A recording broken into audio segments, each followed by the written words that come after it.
Excelentíssimo Senhora Presidente da Assembleia Legislativa Regional, Excelentíssimo Senhor Secretário Regional dos Assuntos Parlamentares e Europeus, Excelentíssimas e Excelentíssimos Senhoras e Senhores Deputados. Em Portugal, a imigração não é, como em toda a parte, a transbordação de uma população que sobra, mas a fuga de uma população que sofre. Dizia, nos finais do século XIX, e face à realidade de então, o grande Eça de Queiroz. Hoje, a realidade, não sendo tão drástica, engloba sem dúvida casos em que a imigração acontece por desespero de quem imigra, porque uma crise que se abateu há já alguns anos em Portugal e também na Madeira, fez com que muitos dos nossos cidadãos tivessem que, num ato não propriamente de fuga, mas de desespero certamente, sair de Portugal.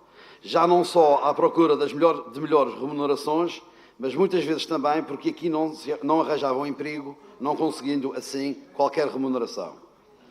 É certo que hoje se verifica também outro tipo de imigração, aquela que se chamou de qualificada, e que se refere sobretudo a jovens quadros, com formação superior e qualificada, que muitas vezes, começando por aprofundar os seus estudos ou essa sua qualificação, em países onde esta é mais prestigiada, se deixaram ficar, optando por fixar a residência em locais onde as possibilidades de formação e progressão, mas também as remunerações, são muito maiores e aprofundadas. Eu próprio tenho um filho imigrado nessas condições em Londres. Todos vós terão, também certamente, alguém em condições análogas que vos é próximo. Há, porém, um fator que une toda esta gente portuguesa que, por uma razão ou outra, acabou por fixar residência em outros países. Há uma coisa que une esta gente, que é a sua Portugalidade, o seu apego ao país de origem, a sua saudade e a sua vontade de, um dia, criadas que sejam as condições para tal, regressar. Não necessariamente para sempre, mas regressar em visita, em férias, para quebrar a saudade. Mas também muitas vezes para aqui investirem, para aqui porem um pouco do que conseguiram amealhar e ter algo de sua propriedade, na terra que é verdadeiramente a sua. Claro que o regresso de todos os portugueses que estão no estrangeiro seria impossível. A sua pátria não teria, nem terá tão cedo, qualquer hipótese de os acolher. Não nos esqueçamos que a população portuguesa não é de 10 ou 11 milhões de habitantes. Esses são os que cá estão. Portugueses a viver fora do território nacional serão muito provavelmente uns 5 milhões. E a população deste arquipélago, a que aqui reside, estimada em cerca de 260 a 270 indivíduos, é largamente ultrapassada pelo número daqueles que vivem fora da sua terra natal com a sua descendência. Esses, os que cá não estão, são muito mais. Serão em número que se calcula ultrapassar 1 milhão. Todos, contudo, com este espírito de apego à sua terra natal, aliás, consagrado no nosso hino que quando canta, por esse mundo além, Madeira, teu nome continua em teus filhos saudosos, que além fronteiras de ti se mostram orgulhosos.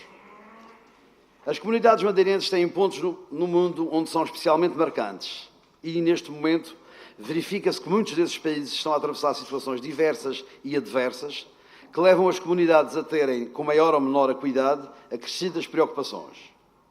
A África do Sul é o país onde se encontra a maior comunidade de origem madeirense. Serão cerca de 360 mil. Porém, a forte insegurança que aí se faz sentir, com episódios de extrema violência, tem levado a fenómenos que se apelidam de dupla imigração, ou seja, muitos têm sido os que estavam aí imigrados e que voltaram a imigrar, mas para outro destino, sobretudo para a Austrália. A Austrália, onde os residentes madeirenses representam já cerca de 80% da comunidade portuguesa, contabilizando-se já cerca de 50 mil pessoas com origem no nosso arquipélago.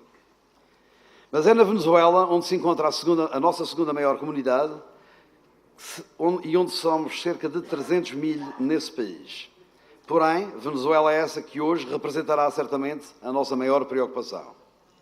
A crise que este país atravessa, impelida por um governo agarrado à força ao poder, impedindo o uso de mecanismos democráticos para confirmar se continua tal governo a ter qualquer legitimidade, atemoriza quem quer que lá habite, e nomeadamente os milhares e milhares de madeirenses que daquele país fizeram lar.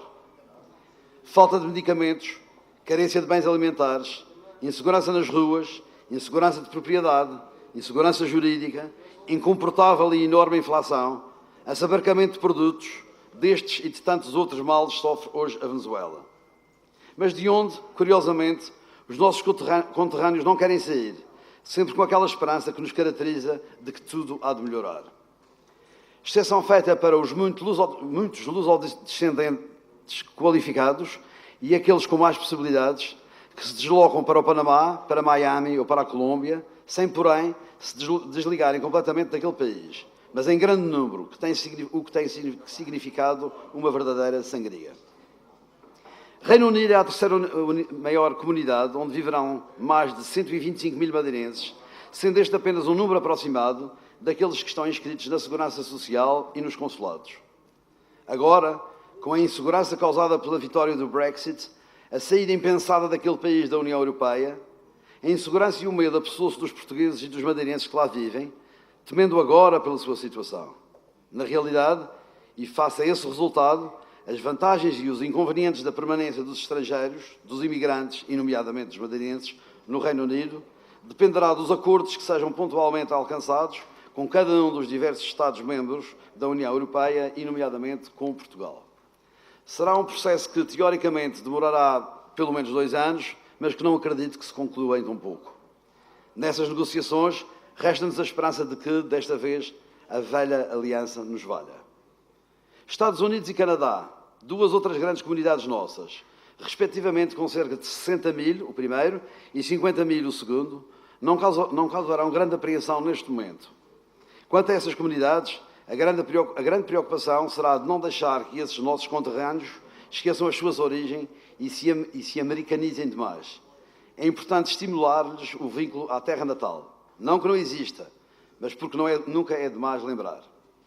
Brasil e Palopes, para onde tantos portugueses partiram, agora atravessando crises económicas e políticas terríveis, que impelem ao desinvestimento, que arrastam para a perda de empregos e que tanto têm obrigado ao regresso. Comunidades que têm em comum não serem dimensionáveis, embora por razões diametralmente opostas. Brasil, porque é dos primeiros destinos emigratórios dos madeirenses. Teremos começado por emigrar para aquele destino em 1525, mas que enfrentou fluxos muito recentes, no pós-revolução, mais recente, com a crise no país. Palopes, porque destino muitas vezes não permanente, não oficial, não controlado, nem controlável também, onde poderão estar 10 ou talvez 15 ou, quem sabe, 20 mil madeirenses. O Governo Regional, sem competência na área dos negócios estrangeiros, tem, porém, um papel a desenvolver de forma veemente na área da imigração, apoiando as suas comunidades, reconfortando-as, ajudando-os como possa, inteirando-se dos seus problemas e acionando todos os mecanismos de influência que lhes estejam ao alcance para os apoiar.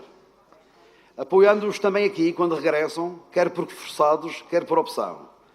Abrindo-lhes as portas para o recomeço de vida, afastando as barreiras com que geralmente se deparam, para retornar, para fazê-lo permanente ou pontualmente, para investir também. Todos os problemas que sabemos enfrentar a diáspora levou-nos a sugerir este debate focado nas questões que têm a ver com a imigração. Esta Assembleia mais não quer do que ficar informada sobre quais as medidas que este Governo pretende levar a cabo ou que tem em curso para apoiar as nossas comunidades, a enfrentar os problemas nos países onde estão, a ganhar confiança no mercado nacional, a desburocratizar e facilitar a sua reintegração ou investimentos, a incentivar a sua união e ligação à terra natal, a reativar os acordos que Portugal tem com os países onde se encontram comunidades nossas, também a usar da sua influência para que as missões nacionais a países onde as comunidades madeirenses sejam significativas integrem sempre elementos da região. Esta Assembleia poderá também, na sequência deste debate e no seu decurso, ajudar o Governo a encontrar ideias conducentes ao apoio às comunidades. Estamos todos conscientes, e estou certo que ninguém negará, que este Governo tem de facto dado uma importância e uma primazia a esta questão, acompanhando ainda mais de perto a nossa diáspora, fazendo-o ao mais alto nível, com maior proximidade, com maior aprofundamento. E que tem sido uma preocupação inegável com o aproximar dessas comunidades às ilhas e também com o aproximar dessas comunidades umas às outras. Que se iniciou já em finais de agosto do ano passado, com o retomar de um encontro de imigrantes que há muito não se verificava, e com a criação do Conselho da Diáspora Madeirense e do Fórum Madeira Global a ter lugar no início deste próximo agosto. E que se espelha também na muito recente viagem do Sr. Secretário aqui presente ao país das nossas maiores preocupações atuais, a Venezuela. onde sabemos que andou de lado para lado, que foi a sítios nunca de antes visitados e que deverá com certeza estar a fazer um enorme esforço de combate ao cansaço para aqui hoje estar connosco, neste exercício democrático de debate de que o sabemos apologista. Aproveitemos, pois, este debate para questionar e ouvir, para sugerir e criticar, pois é este o local próprio para que, civilizadamente, tal aconteça. Muito obrigado.